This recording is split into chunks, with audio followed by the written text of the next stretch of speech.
As we sail through the Black Sea of space, we receive a sudden transmission in the Charybdis star system that appears to be automated. We receive the coordinates to what it refers to as Facility Crucible, which the automated message states needs vital materials to sustain the mission.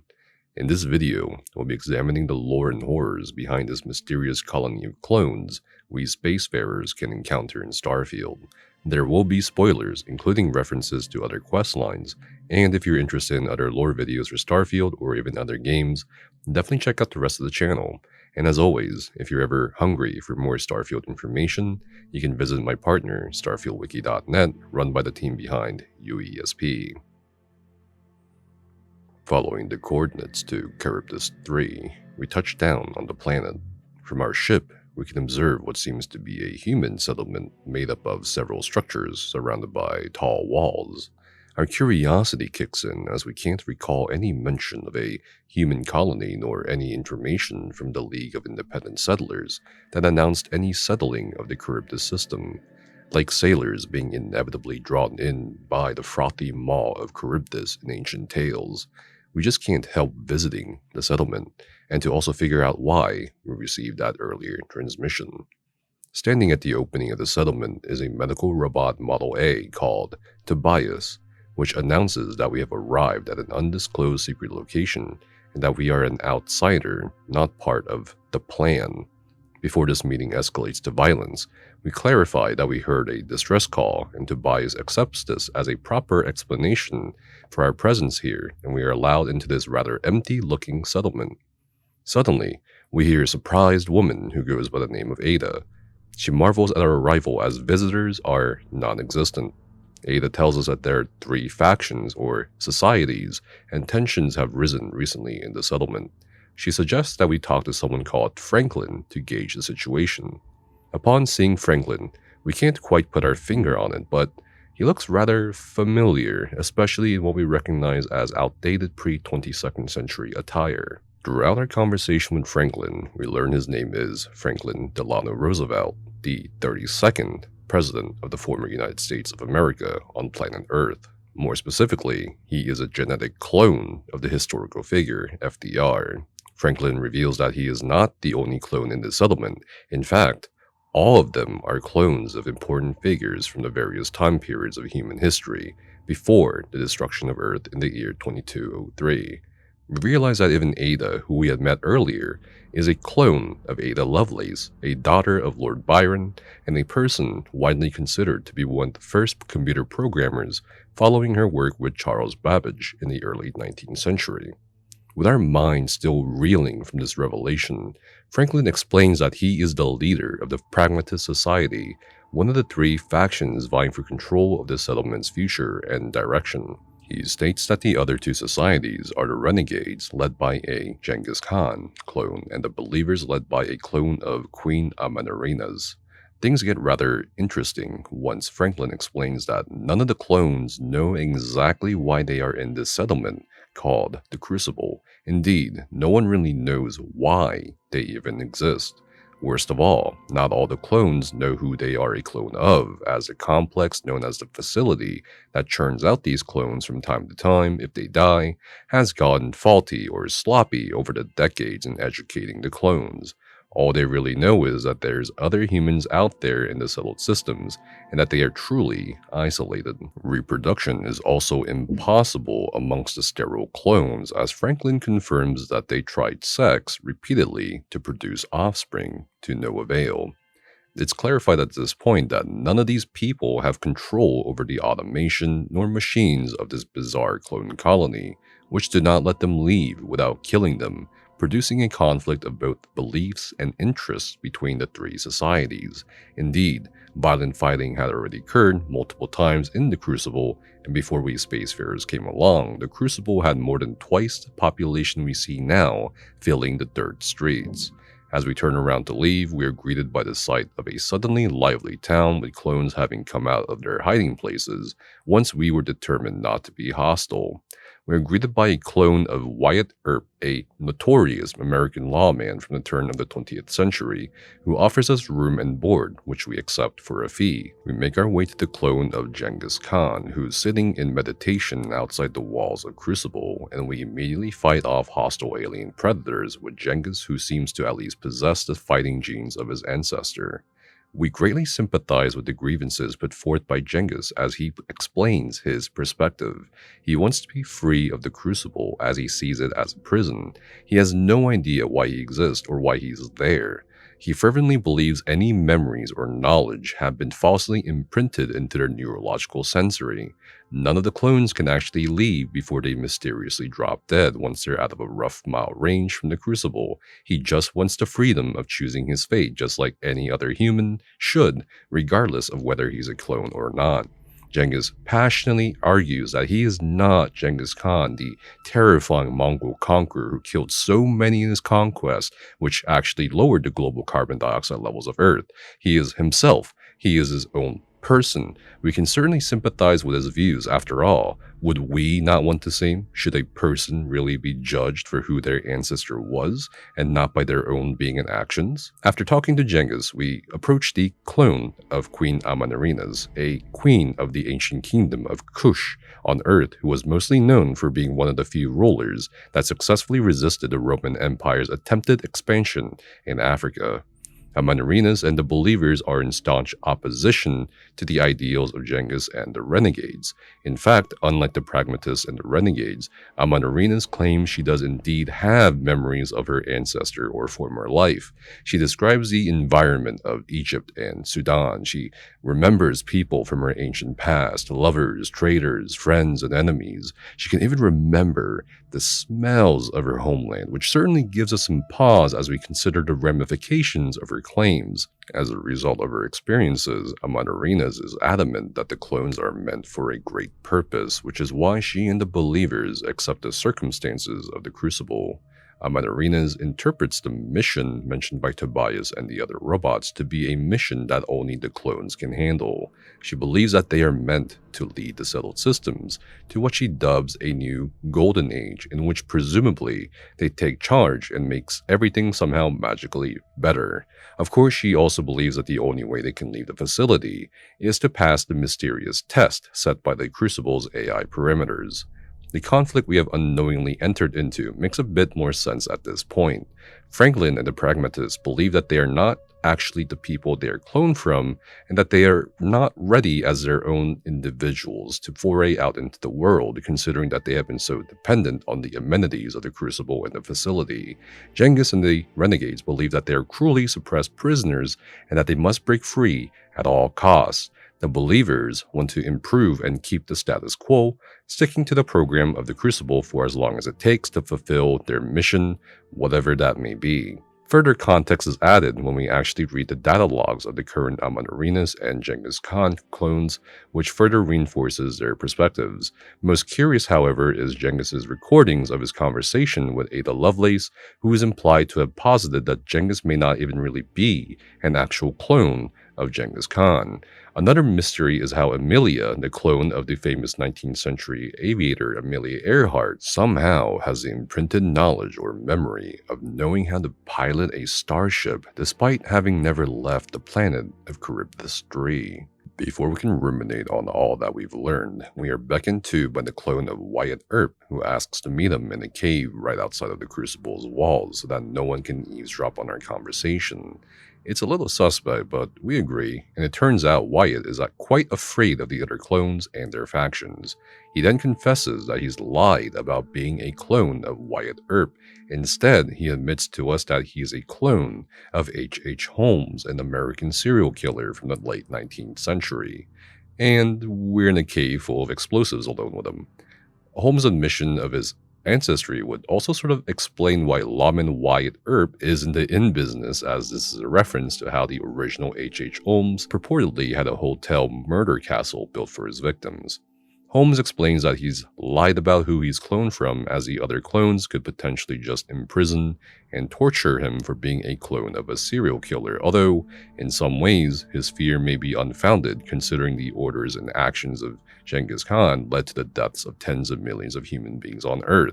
Holmes truly does not like some of his imprinted knowledge or memories of who he was, or rather who his ancestor was.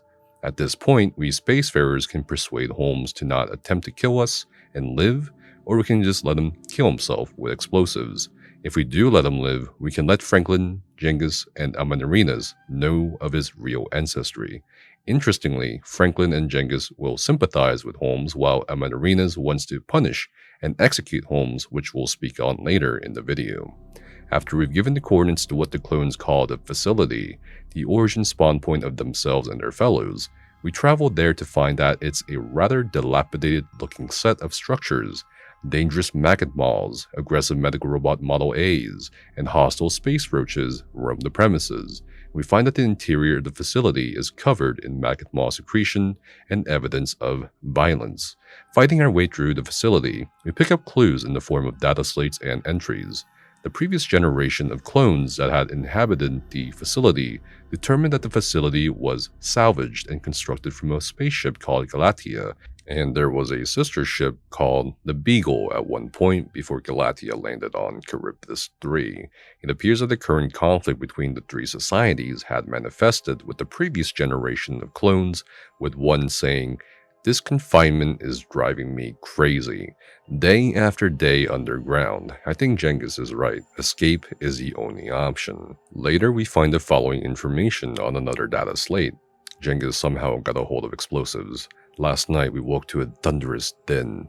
The facility has been repeating incessantly. Containment breached. It is maddening. An expedition was sent to the outside this morning. They report predators, deadly ones all about. Amelia and Amanarinas are furiously working to come up with anything that could be used as a weapon. I tried to get into the facility's inner sanctum to no avail. There is nowhere to hide.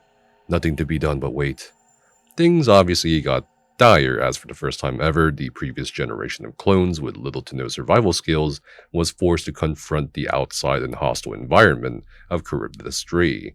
Arguments undoubtedly escalated, and we are told by the last words of an anonymous clone, "I woke up for the first time right here, and now I bleed. When I first heard the mission, I felt a thrill. We were chosen. We would rule again. But after spending countless days, nights, who's to say in these windowless halls? We do nothing. The facility feeds us, the facility provides, and we just argue. But now we do more. We turned to murder. I pray you find this brother of my blood. Do not trust Bill Hickok. He is not who he seems." Bill Hickok is of course not only referring to American Western folk hero Wild Bill Hickok, but the fact that his name was used as an identity by H.H. Holmes before he adopted the identity of Wyatt Earp. Eventually, we reach the facility computer, whereupon we discover we need a security override code to turn off the containment breach lockdown and to access the inner sanctum of this mysterious facility. So far, we still don't have answers as to why the clones exist, why this facility was made, and why all of this that we discovered to be called Operation Starseed had to be kept secret from the rest of the settled systems. We return to the Crucible with the notes and our other findings. It's at this point we can decide who to give our knowledge to. If we choose Franklin, Genghis sees it as a betrayal and will later become too aggressive to negotiate with. If we choose Genghis, it puts us at violent odds with Franklin and Amanarinas. If we choose Amanarinas, there may be more negotiation room with both Genghis and Franklin, leading to a mostly peaceful resolution. Regardless of who we choose, we must venture to the Beagle to hopefully find a security override code for the facility.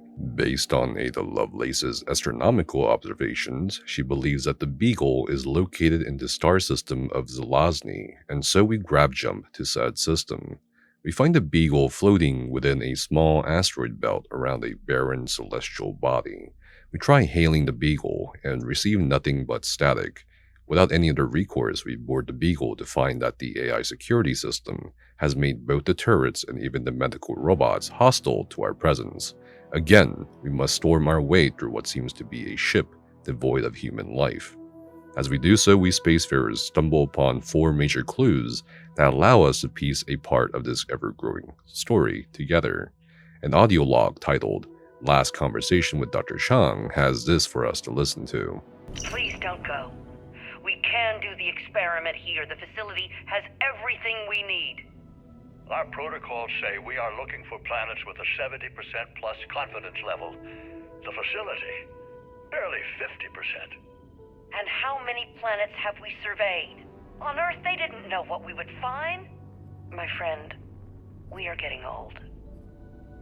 Too old. If we want to have any chance to start the experiment ourselves, the facility is it.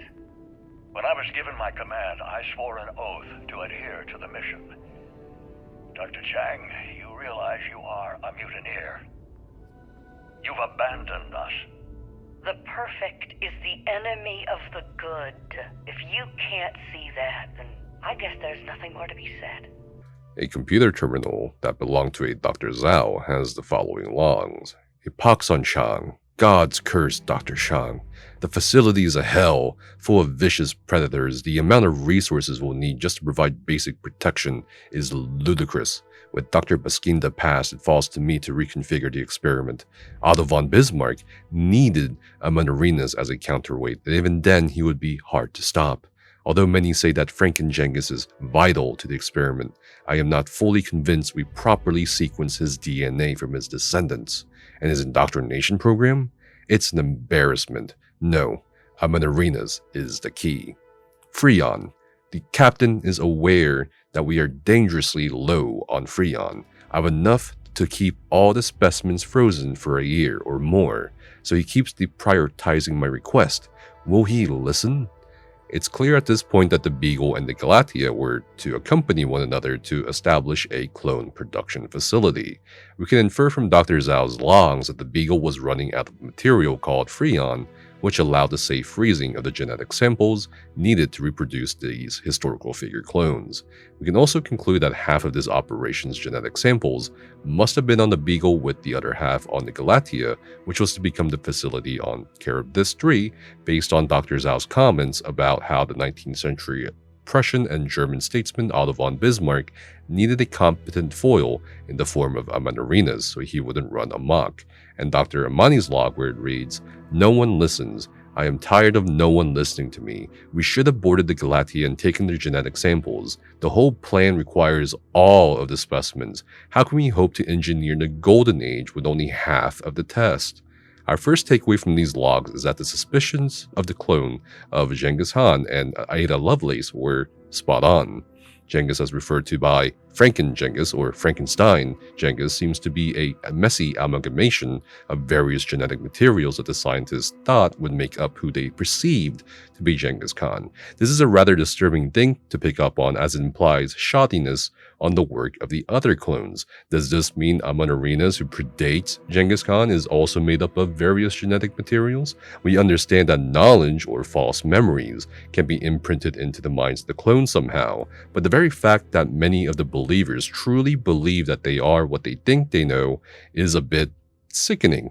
It's clear from the argument between Dr. Shang and Captain Lapido of the Beagle that Dr. Shang really wanted to settle this mission of achieving a golden age for humanity on Charybdis 3, while Lapido argued the planet was insufficient.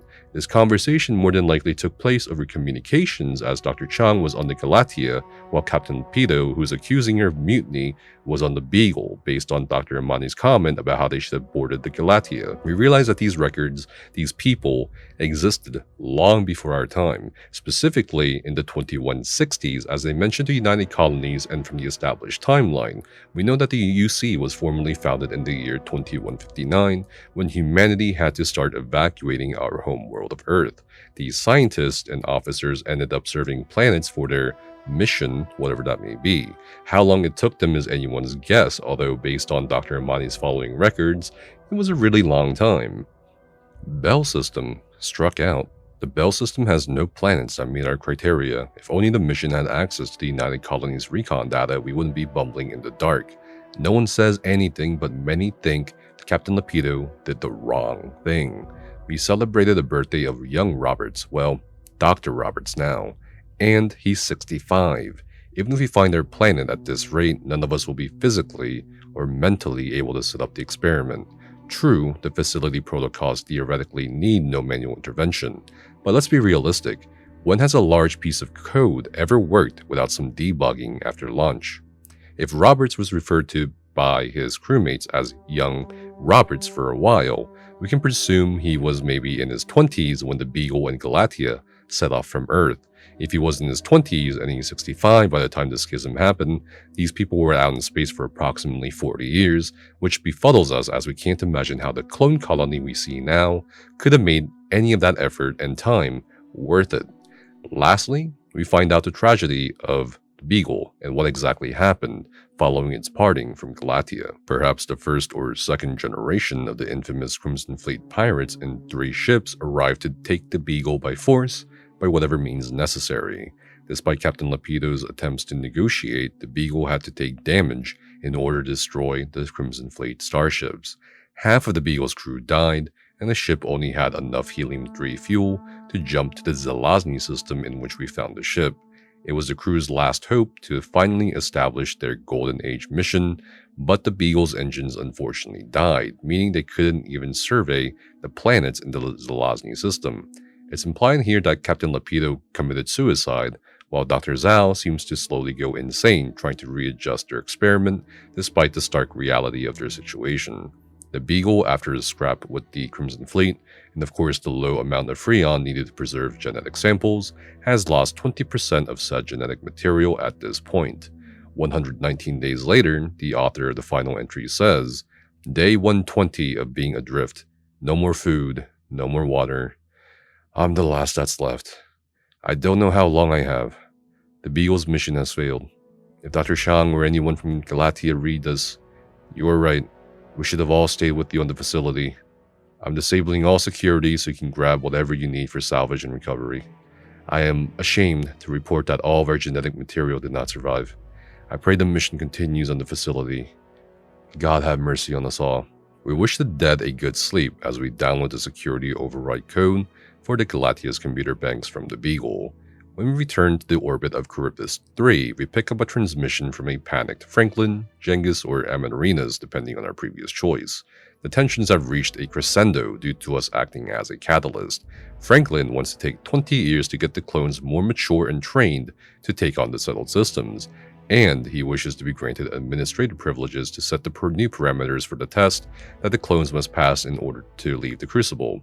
Amanirenas wants a similar thing while also improving the facility with repairs, although she believes she is the rightful leader. Genghis wants the facility to be destroyed so that he and the renegades can just leave. Test, mission, and Golden Age be damned. Assuming we peacefully resolve the conflict of the 3 societies as best as we can, it's agreed eventually that Genghis Khan and the renegades will leave the Crucible should we resolve the matter of the facility. Franklin and Amanirenas will not fight one another and agree to a peace, or we could just repeat the cycle of violence that the clones have been stuck in and kill a lot of people. No matter what, we must head to the facility with the security override code. Once we finally open up the restricted part of the facility, we run into some unforeseen trouble in the form of not just hostile robots and turrets, but also clones who immediately start shooting at us with old Earth ballistic weaponry. After we kill these seemingly random clones, the facility seems to be something out of a dystopian sci-fi novel. We can observe vats for clone reproduction with bloodied body bags lining an assembly line, harvested organs in a nearby room one can find for whatever purpose, for experiments or even for sustenance perhaps. And upon closer inspection, we find to our horror that the clones we've killed seem to be all Genghis Khan clones, which tells us that the production of Genghis Khan clones continued in the time the Crucible settlement was built, and that the Genghis Khan that had set off the explosives was successful in at least gaining some sort of bizarre control over his fate in some ways. We need more answers as we formulate even more questions in our minds. We approach 3 terminals that are placed in a convenient row. Starting with Dr. Fallon's logs, we can try to decipher exactly what he said past the corruption of data. Note that my speculative text is in brackets, so take it all with a grain of salt. Hello, mission. Things looked bleak for so many years. Earth is fucking screwed. The governments fumble ineptly. It was absolute chaos. During that time was when the council first approached me. The symposium may have offered a mission for preservation, or do I just take the internship in London? Obviously, preservation. I chose the mission. It was humanity's ray of hope, and something I feel like is the culmination of my whole life. The past is already lost, but we need to do our best in leading humanity with the mission. The council chose me. Before we went on the mission, I was joking with Rajiv Roberts that he'll be old enough by the end to be bringing us along to fulfill the mission. And 1 hour into the voyage, there were complications with a machine. Hopefully the others will learn from me, and I can prove they were right to pick me. Farewell, Shang. Dr. Shang died of a brain hemorrhage last night. Just fucking great. He was so meticulous, he's left notes and a to-do list. Or something. I need to write his records down, work in programming code. Last survivor. To think that I am the final survivor and this situation is now what the mission is. All the arguments, all the experimentation, the thought experiments, and the ultimate mission of humanity left to chance. The last survivor. The mission might be simple, but to me the mission didn't calculate the variable of bringing humanity into the equation. As scientists, we were worried that the destruction of Earth progressed from distant possibility to absolute certainty, in which it showed that the governments and corporations were not interested in any semblance of our mission, though we may have needed them as we built a system so complex that it's impossible any one person can handle everything. So hopefully as intended, the mission will produce exceptional individuals. Hopefully the facility and its lessons will help them over time so that they can break through barriers. Perhaps once they succeed, they can tame humanity itself and bring order to it. We often argue whether pure force or other forms of leadership are the key, so Crucible will in the end determine who was right. I made it so that the third batch of clones compete. I did not know if making them compete against one another for their growth could work. If only Dr. Shang lived to see it. The final call. Damn, I'm ill. Probably terminal. I still can't afford to put anything down. All of our efforts and time spent traveling from the old Earth. In the end, no matter what, the burden falls on me. I've done some programming to finish the work on the test, in addition to establishing kill boundaries to establish the criteria for success. How do we know a clone won't simply skip out on the test? In all likelihood, we get one chance to fulfill the mission and bring about the Golden Age, so the test cannot be simple. They must succeed so the clones can go up to others, the UC, and the governments and peoples will hopefully rally behind them. And the responsibility to make this happen is mine. As contrary as it is, I think my next experiment may offer no solution. If the clones can figure this all out and even outwit the facility and also figure out how to reproduce on this planet, they could eventually neutralize the safety protocols. They need to subvert the machines with their intelligence and the creation of their own tools. If they can't beat the mere facility, how can they hope to bring a golden age to the galaxy? I can picture Dr. Chang trying to strangle me from beyond the grave, but if we don't take such drastic measures, the mission and its success will be nearly impossible. Prove it to all of us clones. In Elmer's message, who we could speculate to not be a scientist considering we don't see a doctor title next to our names, the log supposedly read, "My experiment. Arrived on the Galatia. Space fatigue is real. Time to toy around with an experiment with an experiment. Sample switched. I took the opportunity to make the sample switch. Goodbye, Wild Bill. We have to take this time to finally answer the big question. Nature versus nurture? Holmes is ready. Update on the progress. After the Beagle left, I hope to have more time on experimenting. No matter how much I try, I just have no time. But it turns out the H.H. Holmes indoctrination sequence is clearly intact and the clone will know who he was, what he did, that he terrified a nation. The question is, will he do it again? There's no concrete proof that indicates a clone of a serial killer will be a serial killer. No recreation of tragedies. Well, not directly. Are our futures written in double helixes, or are we predestined by our genetic makeup to be what we are? In Dr. Chang's computer logs, we can read the logs that supposedly reads, "Goodbye, Beagle. All of our equations and all our hard work assumes we have the complete genetic record to work with, so that's no longer viable. The solution lies within. We can instead take the genetic samples of all the scientists and fill in the missing variables. I was going to get Elmer to help me, but he's reliable only when you ask him to spell the words exactly. Fallon's actually more knowledgeable in this field as he had his dissertation when more of us didn't. He deserves it. Facility complete. The core of the facility has been completed. The robots were programmed by capable engineers to do all of this, but still, the speed and precision, remarkable. The facility will provide shelter for when we do our first trials. The real experiment will be above ground in a very precisely designed location. We have come up with a name for the place. Fallon's suggestion is calling it Crucible. Too literal for my taste, but I can't think of anything better. The greatest dangers posed to us on Charybdis 3 is clearly its apex predators. Extremely dangerous, but the presence of subsonic ballistics and turrets should do. The facility robots can deal with whatever remains. I'm not complaining, but I didn't think I'd be living to be so old. On with the mission. Missing equation. Our change of focus is important as the simulations are running better if we had what we were missing. The sad truth is our experiments never had a chance. The sim would devolve into violence every time. What our sim needed were pawns. George Washington wasn't a person known for his fighting skill, but known for his ability to motivate people. He could inspire, but if you only put great figures from throughout history, they counter each other. It's time we double down. I have procured all the genetic samples I can get. The ship samples, those stray un-ID'd DNA samples that were languishing in cargo, everything. Let's outnumber the clones. You need leaders and pawns to push people this way and that. There's also no time to give the new clones any of the indoctrination education. Fingers crossed. Real progress. 1 year to go if the code gets tricky. All the pieces are coming into place. I can see the second batch interacting and seeing that the equations were correct. I must confess that a younger me would have ever thought of the necessity of Genghis Khan. But unlike the first batch, this new generation of clones will need someone to marshal. This is going to work.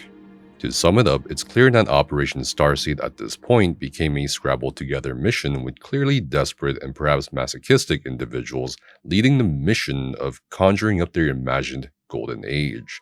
It's clear as to why the clone colony is called the Crucible, as the highly unethical scientists wanted the literal definition for this twisted experiment's outcome to occur. The fact that genetic samples were randomized with little care for potential health issues or a scientific standard is crazy. Furthermore, the designation of sentient and sapient living beings with hopes and dreams as pawns for other designated clones to lead with the intent to leave little room for free will outside of the confines of the experiment is mind-boggling. Unrealistic expectations set by the clone's creators indicated the collective delusion of all those involved in this operation until their last breath. It's an astonishingly breathtaking display of human arrogance and zealotry. We find that there are three options that face us when we get administrator access to the entire facility. The first choice, accompanied by a note, is to reboot and restore the mission parameters set by the original scientists. This will produce a status quo with not much repair to guarantee the continuation of the unethical experiment. The second option is to reboot and choose a new superadmin. This option is clearly meant for a clone leader who managed to break through the barriers mentioned by the experimenting scientists and passing the vague test by taking control of the facility. A note accompanying this command verifies our conclusion as it says, "Hopefully your struggles have prepared you for the next step. If you think the facility is draconian, wait until you see the settled systems." The note from Dr. Fallon also says that he hopes it's Amaterina's, calling her the best hope of the mission. The third option is of course to end the experiment and purge everything, killing all clones in the Crucible. In the end, no matter what option we choose, based on what we've uncovered and discussed, Operation Starseed was simply doomed to fail from the start. True leaders aren't born, nor bred specifically. Ironically, the very fact that they included a figure like Genghis Khan speaks volumes, as the early life of Genghis, or Temujin, was fraught with dangers and struggles. Many of the leaders we were familiar and enamored with led lives of trials and tribulations. Alexander the Great, for example, didn't just wake up one day because he had his parents or allegedly Zeus's genes and succeeded immediately in his conquest from Macedonia to India. He was taught by Aristotle, yes, but the guy had to figure out a lot of stuff on his own. There were trials and errors, he had to experience real battle and real wounds. Real-world problems demanded real-world or very creative solutions of him. For a closer example to Starfield, let's even look at Hadrian, the clone of Victus, aka United Colonies war criminal Francois Sanan. Despite being a clone of Sanan, Hadrian is not at all like her parent in either personality or conduct, and that's the point. She's had her own life, her own struggles and experiences that define who she is now, completely separate from what her progenitor is. Yet the scientists of Operation Starseed simply cast all this aside. All of what we're talking about here applies to anyone else in human history we could look at, except of course Kim Jong-il, flawlessly carrying out 11 hole-in-ones on his first time golfing. The premise of Operation Starseed in determining the eligibility or qualifications of a human leader is both insulting and short-sighted. It also didn't take into consideration just how long after the deaths of the scientists the operation would conclude. If we were to assume at least 3 generations of clones, starting from the 2200s when the facility was built, well, it's been more than a century as we are exploring the facility in Crucible in the year 2330. In that century alone, there has been 3 major galactic conflicts, entire factions and governments have risen, and a tide of other events have changed the trajectory of human history among the stars. To think that a clone leader, even if they take charge of an isolated settlement of clones, would be fit to somehow lead completely new and foreign governments or systems, or somehow unite the fractured political space of the settled systems, is just insane. If FDR has his way of teaching and testing the clones for 20 years so they can become self-reliant and ready for the settled systems, that still wouldn't prepare them for what's to come without them actually experiencing it firsthand. If Amadarinas has her way in abiding by the mission with her standards, well, it's just futile. She even lashes out at us angrily, claiming that her false imprinted memories could be portents or messages from the gods, despite the whole cloning business. She also wants to punish and execute H.H. Holmes, which speaks to her level of inexperience as not just a leader, but a human being who doesn't understand people are not their parents. And even if we are to assume somehow the clones end up in a position of leadership for the settled systems, what are we humans to do after they die? What is a guarantee in the next batch of clones that need to be retrained? Isn't that just how humanity works anyway? The scientists, as much as they wanted to play God, couldn't have possibly known what the future holds for humanity, or what seemingly insignificant event could upset their notion of the future for the settled systems. Ironically, despite causing the most potential issues and being rather difficult to negotiate with, Genghis Khan may have been the most correct here in that the clones should determine their own ways with their own free will. If they want to try to be leaders, they can. If they don't want to, they can. But all of that starts with the freedom of choice first. There are some additional questions that remain after we unravel the secrets of Operation Starseed that we must discuss at some length before we end the video. In my opinion, Operation Starseed is an awesome examination of a lot of things here. First, it's clear that there is a big theme of humans playing God. The very act of cloning has often been criticized in our reality by some religious communities. Human cloning is viewed by some as playing or acting as God by usurping the natural order or natural reproduction. The religious, ethical, philosophical, and scientific views on human cloning end up becoming knotted and riddled with more questions than answers at times. Should we genetically modify clones to be a certain way, or would that border on eugenics? Does cloning affect the autonomy and individuality of our offspring by essentially using them as vehicles of our desires? It may just be as, again, the scientists literally imprinted false memories and random knowledge into the minds of these clones. Would Amadarinas be a completely different person without her so-called memories? Would the Amelia Earhart clone be adventurous or want to go into space to explore had she not known how to pilot a starship? Furthermore, does the commodification of human life as a research or medical product align with our values as implied by the facility's assembly production of clones? Perhaps one of the bigger questions, just as we discussed in our lore video about sentient AI, is, are we humans truly ready for the implications of human cloning? Operation Starseed shows that we are not. The very names of the clone ships, Beagle and Galatia, are a nod to our behavior. Galatia refers to the Greek myth of King Pygmalion, who obsessed over his perfectionist sculpting of a statue he fell in love with. He names the statue Galatia. His obsession with how perfect the statue is escalates with the Roman poet Ovid going so far as to state in his Metamorphoses, Pygmalion kissed, dressed, pampered, fondled, and slept with the statue. Galatea eventually comes to life with the help of Aphrodite, and Pygmalion, of course, marries her, and so on. There are many interpretations one can take away from in this myth, such as Ovid's comments about how Pygmalion's art concealed his art, meaning that Pygmalion deceived himself in his perfectionist replication of a woman, which symbolically usurped the natural world or natural order of things. This applies, of course, to Operation Starseed's premise as a mission and the scientist's obsessive need to perfect human beings or human leaders into exactly how they see fit. Pygmalion also ignores that his infatuation with what he perceives to be perfect has produced this false equating of physical beauty to actual perfection or moral goodness. Just because the FDR clone physically looks like FDR does not mean he is FDR, nor is he morally good or fit to be a leader. Beagle, on the other hand, is of course a reference to the ship HMS Beagle that Charles Darwin sailed on when he would survey various areas, including the Galapagos, eventually leading to a book called Voyage of the Beagle and a subsequent work on the theory of evolution, which is of course the opposite of the story of Galatea and Pygmalion. There's a heavy irony in the scientists naming the ship the Beagle, as Operation Starseed shows that these humans thought to determine the course of evolution or temper with other living beings simply because we've gained the knowledge to do so or because simply we can.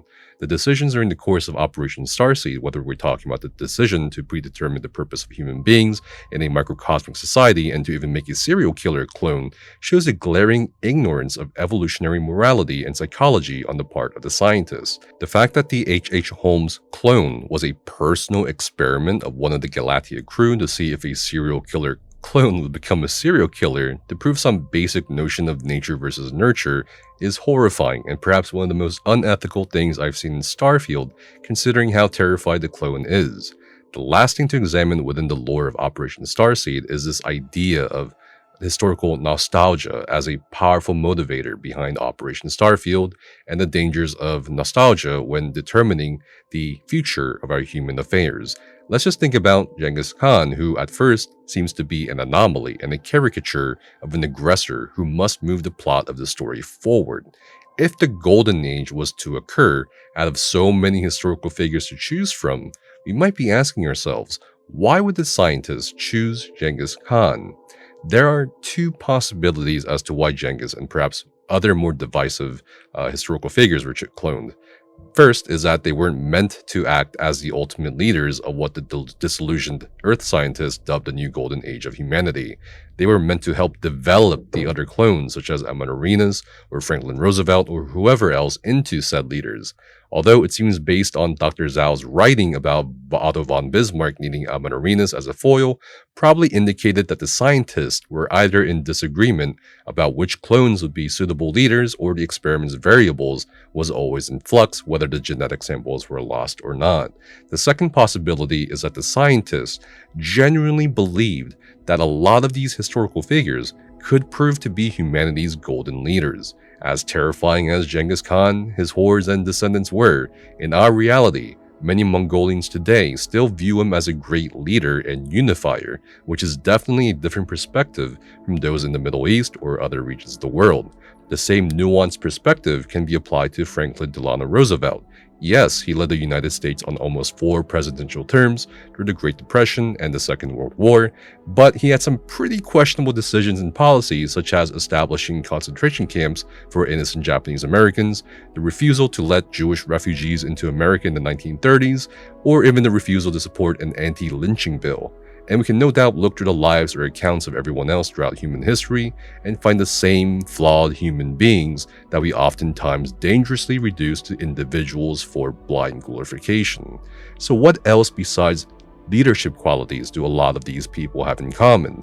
You guessed it, the sense of historical nostalgia, or the longing for the good old days where we perceive that our tribe or the state of our people were on top of the world. Politicians and others take advantage of this easily corruptible sense a lot in our own reality, usually producing not such a great result in the end for a lot of people involved. Nostalgia often blinds us, and in times of disillusionment with our own present time and the state of the world as we see it, we let the past guide our future instead of trying to find solutions that work specifically for us. It's exactly what happened with these scientists and other individuals who found the governments of Earth and its successor, the United Colonies, incompetent, They were disillusioned and thought they could do something or find someone, or in this case, create someone that could lead them and the rest of humanity forward. They quite literally attempted to have the past guide the future, and somewhat predictably in the end, Operation Starseed never sprouted. I hope you guys enjoyed this video. Big thank you to the people who suggested doing this quest. I thoroughly enjoyed it, and I think it's definitely a story worth experiencing and thinking about multiple times in its different endings.